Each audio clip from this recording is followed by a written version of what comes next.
हापुड़ में अधिवक्ताओं पर किए गए लाठीचार्ज के विरोध में लालगंज में तहसील बार एसोसिएशन के सदस्यों ने चक्रमण कर एसडीएम को सौंपा ज्ञापन।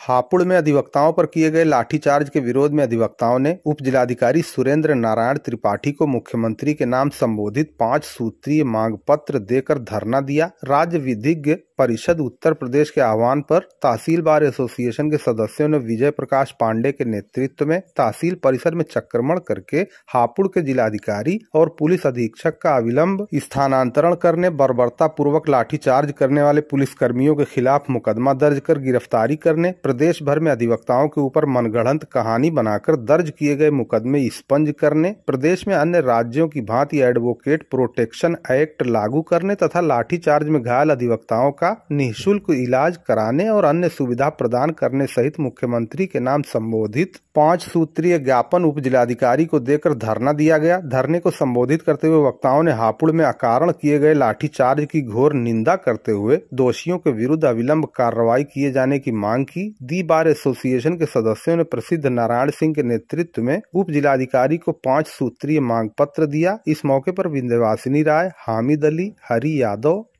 चंद्रमोहन यादव, लल्ले मिश्रा, जितेंद्र सिंह, सुजीत राय, सूर्यमणि यादव, लाल बहादुर यादव, नागेंद्र सिंह, राजेंद्र लाल श्रीवास्तव, राजनाथ यादव सहित काफी संख्या में अधिवक्ता उपस्थित रहे। शांति व्यवस्था बनाए रखने के लिए चौकी प्रभारी देवेंद्र नाथ दुबे पुलिस बल के साथ मौजूद रहे। अखबार के माध्यम से,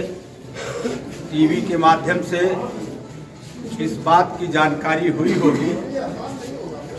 कि जो पूरे प्रदेश और देश में एक ऐसा तबका जो गरीब, कमजोर, दबे कुचले लोगों की आवाज को उठाने का काम करता है, हाई कोर्ट और सुप्रीम कोर्ट के रूलिंग के सहारे अधिकारियों से न्याय दिलाने का काम करता है और सुप्रीम कोर्ट में जनहित याचिका के माध्यम से इस देश में बड़े बड़े करप्शन के अगेंस्ट जो समाज, जो सजग प्रहरी अधिवक्ता समाज उन भ्रष्टाचार को उजागर करने का काम करता है और देश के अंदर जो भी विपत्ति आती है वह सारी समस्याओं को लड़ाई लड़ने का काम करता है। इस समाज की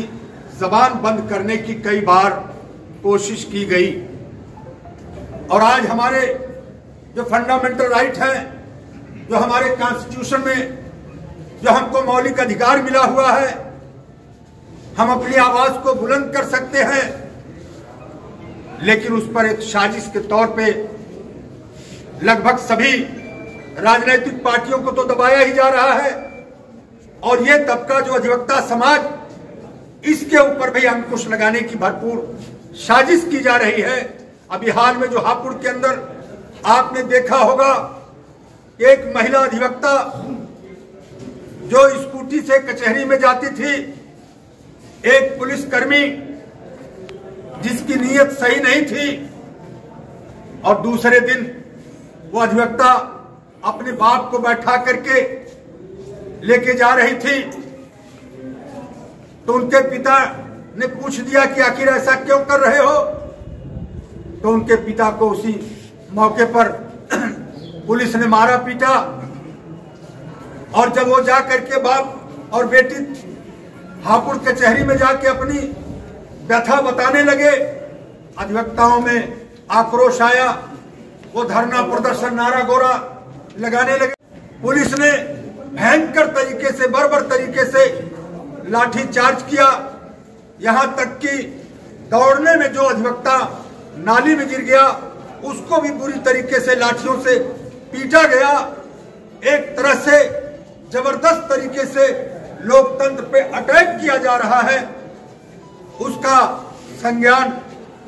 bar council of Uttar Pradesh ने लिया। उसने ऐलान किया कि पूरे प्रदेश के सभी जिला मुख्यालय से लेकर के तहसील और कमिश्नर हर जगह अधिवक्ता समाज के लोग